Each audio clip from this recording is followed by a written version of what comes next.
Hello, and welcome to our Customer Billing Requirements series.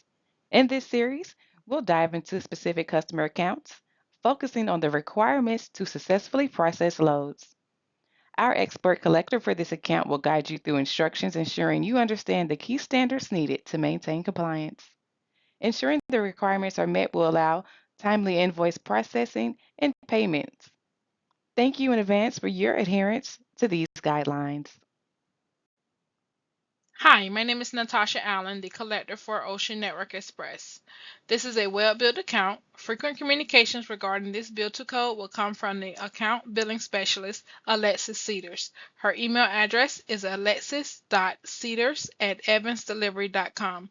The bill to code for this account is One River, ONERIVA. This account requires access to Blume. Not all loads and moves are billable to one. If you accept a load and do not already have access to one billing portal, Blume, you will need to reach out to Alexis and Natasha to confirm load is billable to one.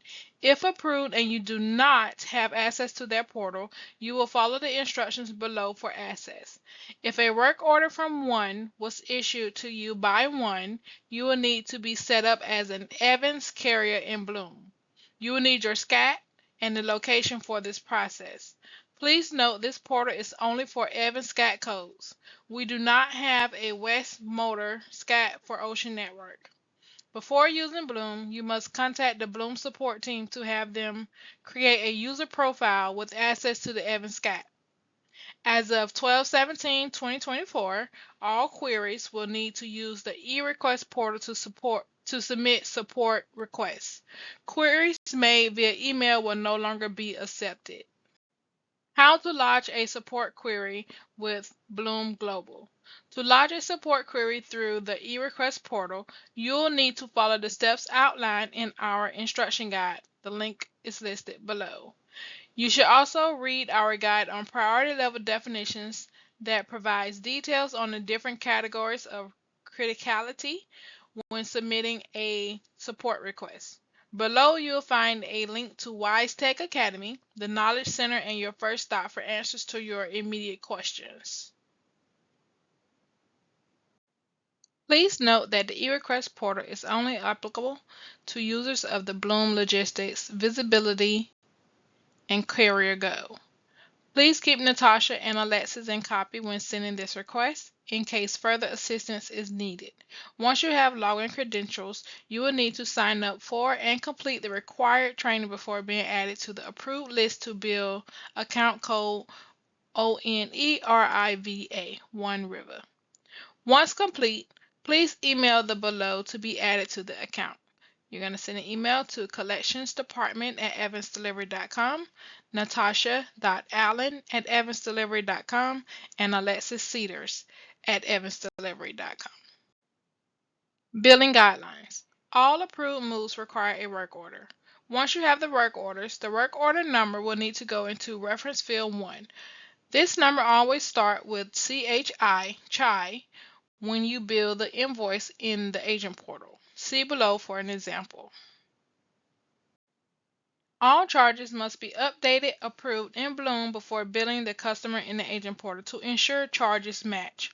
All short payments that are unanswered are charged back to the agency. Agents have 1 week to respond to any invoice issues sent by corporate or Alexis. If no response resolution is received after the 1 week period, invoices will be set up for deduction on the date noted in the request. See below for an example of the request that will come from corporate or Alexis Cedars. 1 requires all operational tasks to be completed before billing can go into the web portal and bill. Agents must complete every work order with the delivery date and container number before billing in the agent portal so we can bill 1.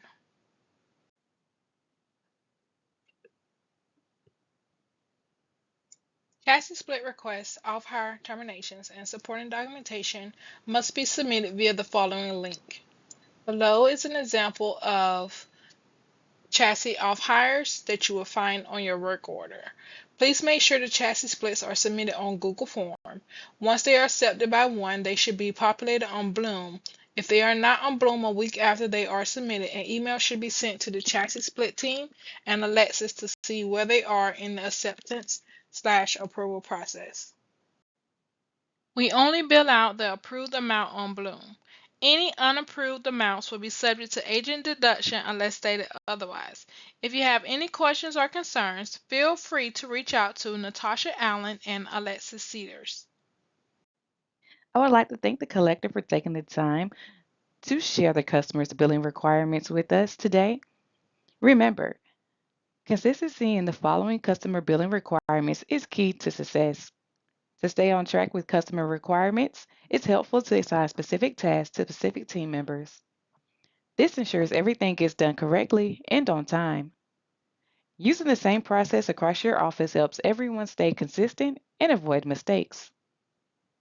Some customers send out weekly scorecards to show how well you're meeting their expectations for real time updates, accuracy, and consistency. If you need help with anything on your scorecard, feel free to reach out to Lisa Snyder. Lisa can help you create a plan to improve your scores and stay in compliance. Thank you for taking the time out of your busy day to watch our webinar. We hope the tips shared today will help streamline your billing practices.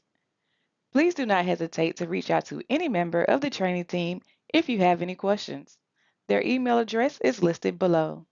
And again, thank you for watching and have a great day.